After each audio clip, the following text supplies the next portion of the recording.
ময়মনসিংহের হালুয়াঘাট উপজেলার গাতি গ্রামের কৃষক রুহুল আমিন ধার দেনা করে এবার তিনি ৭৫% জমিতে রোপণ করেছেন আমন ধান। ফলনও হয়েছে বেশ ভালো।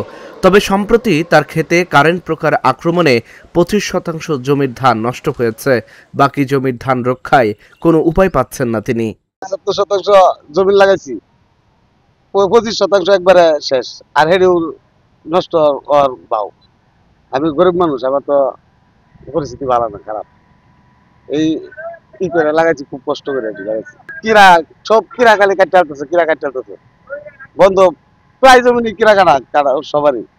কিন্তু আমার ২৫% শেষ। এর মধ্যে ভায়া এটা আর আসা নেই। ভালো চলার মতন তো আর কোনো ভাও নাই, আল্লাহ যদি একটা কিছু না করে। আপনারা যদি একটু দেখতেন বা ই করলে, একটু সাহায্য করলে হয়তো আমরা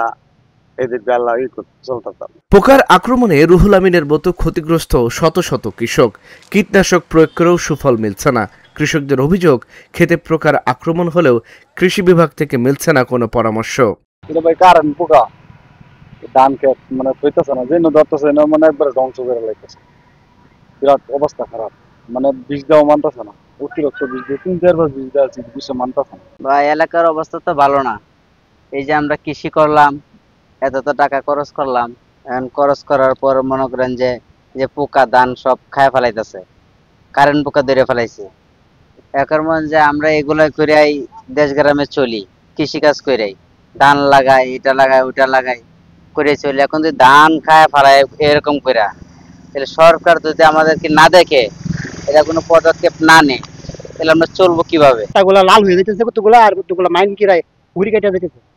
আর মানে যে করে যেমন কি করে এমন করে কিরা কাটে নিতেছে, ২-৩ বার করে বিষ দিলাম, বিষে কোনো কাজ হইতেছে না। কৃষি বিভাগ তো আসে না আমাদের কাছে, আসে না, বলে না কিবা কি করবো, পরামর্শ পাই না আমরা। মানে ওষুধ গুলা গিয়ে সারের দোকানদার ওর কাছ থেকে আমরা কিনে নিয়ে পরামর্শ অনুযায়ী আমরা ব্যবহার করতে। পোকা দমন করে ধানের ক্ষয়ক্ষতি এড়াতে প্রত্যেকটি ইউনিয়নে স্কোয়াড টিম গঠন করা হয়েছে বলে জানান কৃষি কর্মকর্তা। বর্তমান যে আবহাওয়া বিরাজমান, এই বিরাজমান আবহাওয়ায় বাদামি গাছপঙ্গের আক্রমণ হওয়ার একটা সম্ভাবনা আমরা দেখছি। যদি হয়ে থাকে সেক্ষেত্রে কৃষককে আমরা মানে আগে থেকেই সতর্ক করতেছি। যারা মাঠ পর্যায়ে কর্মকর্তা আছে, উপজেলা কৃষি কর্মকর্তা, তারা কন্টিনিউ মনিটরিং করতেছে এবং প্রত্যেকটা উপজেলার প্রত্যেকটা ইউনিয়নে স্কোয়াড টিম গঠন করা আছে। স্কোয়াড টিমগুলো কন্টিনিউ মনিটরিং করতেছে কৃষকের ফসলের খেতে যাতে বিপিএস বা বাদামি গাছপঙ্গ না লাগে, কিংবা লাগলে কি করণীয় সেগুলো কৃষককে তারা হাতে কলমে শিক্ষা দিচ্ছে এবং প্রেসক্রিপশন স্লিপ তাদেরকে ইস্যু করতেছে।